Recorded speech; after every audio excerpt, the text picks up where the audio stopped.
उसी दौरान में भी आपका शबीर शाह के साथ भी कनेक्ट बना हो? शबीर शाह का उसी दौरान में ये भी जेल से छूटा 96 में शायद, 96 से इलेक्शन से मेरे ख्याल हाँ, से थोड़ी देर पहले। हाँ बिल्कुल।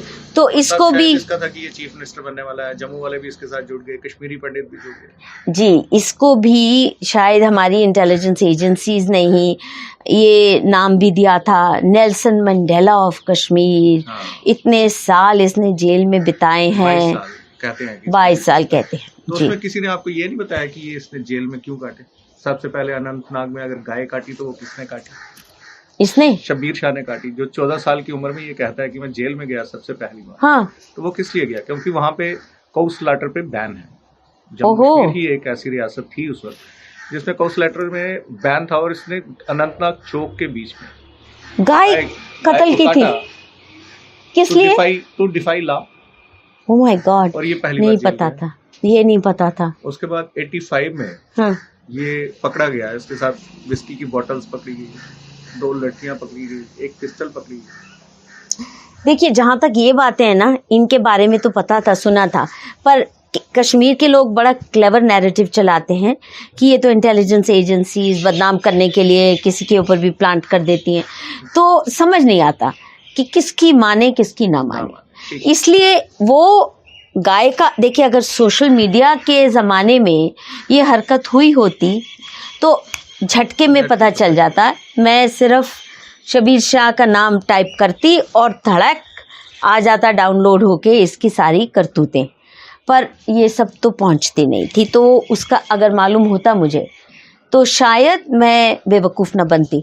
पर देखिए क्या जुनून रहा होगा। फिर मैं अपने ही पैसे से जाती हूँ, और आदू होटल होता था उन दिनों, हाँ आदू, जहाँ पे जर्नलिस्ट अक्सर रहते थे। हाँ, और मुझे याद है, देखिए कितना एडवेंचरिज्म है।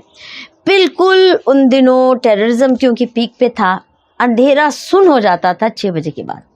वहाँ पे तो कोई मिलता भी नहीं, कोई बंदा ना बंदे की जात। अब मैं गई हूँ और शबीर शाह से मिली तो उन्होंने कहा हमारे यहाँ दावत के आइए, आप रात का खाना हमारे साथ खाइए, परसों रात को या जो भी। मैंने कहा ज़रूर। अब मैं उस रात को 7 बजे होटल से निकलती हूँ इनके यहाँ जाने के लिए। कोई ना बंदा ना बंदे की जात, ना कोई ऑटो ना कोई टैक्सी, कुछ नहीं।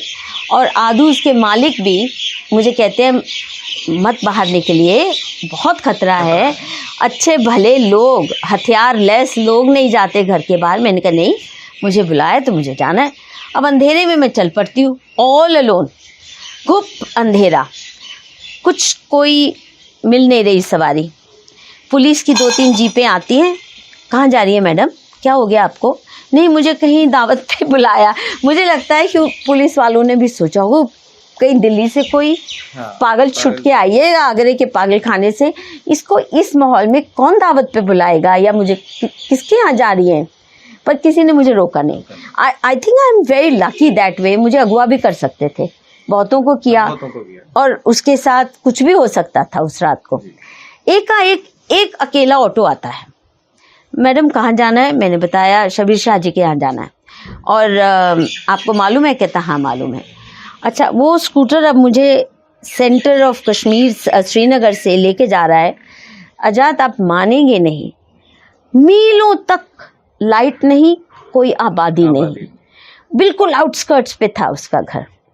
अब मुझे समझ नहीं आ रहा ये कहाँ लेके जा रहा है, कहीं जंगल में मुझे काटने के लिए तो नहीं लेके जा रहा। फिर भी मैं आराम से बैठी रही, I didn't show any nervousness. वहाँ हम पहुँचते हैं तो और भी अंधेरा है, कोई दरवाज़ा खोलने को राज़ी नहीं। बड़ी मुश्किल, किससे नंबर भी पता चले, कैसे तैसे उस घर के बाहर पहुँचते हैं। अंधेरा घुप, ब्लैकआउट। गेट खटखटाती हूँ, बड़ी देर बाद ऊपर से कोई आवाज़ आती है, कौन है? मैं बताती हूँ शबीर शाह जी ने बुलाया था मुझे खाने पे, वो यहाँ नहीं रहते, वो फलां जगह चले गए। अब वहाँ दोबारा जाते हैं, मेरे ख्याल 10 बजे मुश्किल, मतलब करीब 9:30-10 होंगे। उस अंधेरी रात में मैं उनके यहाँ अकेले पहुँचती हूँ। He has a lavish spread, कोई 24 किस्म के मीट, मच्छी, पता नहीं क्या क्या, and we have this dinner. ना शबीर शाह के साथ जो मेरी एंगेजमेंट रही, एक बात बहुत समझ आ गई बहुत जल्दी से, कि उसका जो पब्लिक इमेज है वो हमेशा इस तरह बनाता है जैसे कि उससे बड़ा कोई सेक्युलर है नहीं।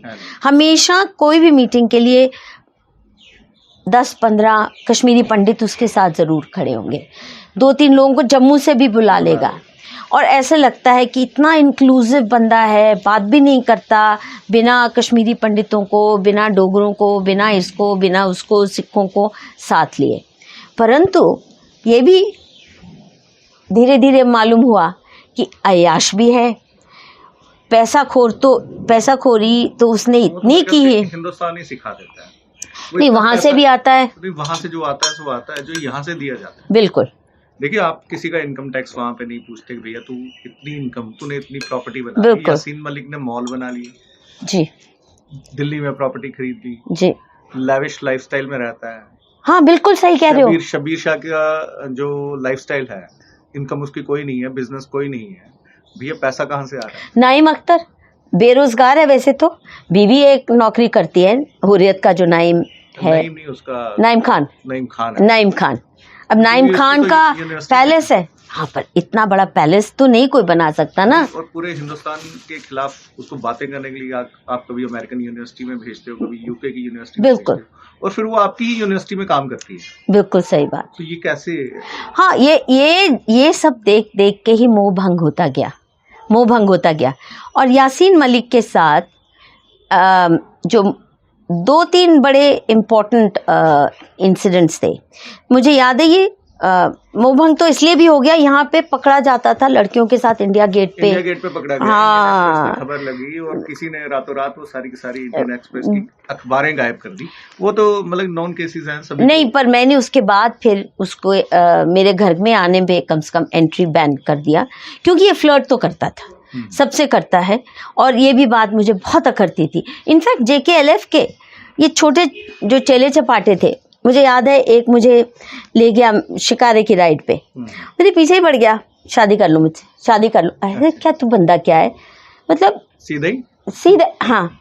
मैंने कहा मुझे नहीं करनी, मुझे इंटरेस्ट नहीं है। मैं ये कह, उसको छोटा चेला चपाटा, I mean why would I even appoint you as a peon in my office.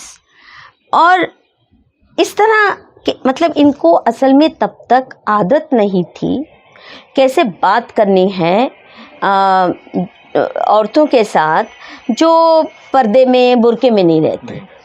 तो यासीन का भी दिमाग ख़राब हो गया और इसके चेले चपाटों का भी, क्योंकि आने लगे ये जर्नलिस्ट।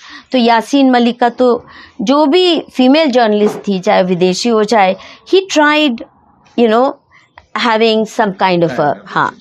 तो ये भी बड़ा कारण था that I started distancing myself. और फिर जब PDP के साथ थोड़ा भी रिश्ता बना या शबीर शाह से बातचीत शुरू हुई तो इसने गाली गलौज भी शुरू कर दी।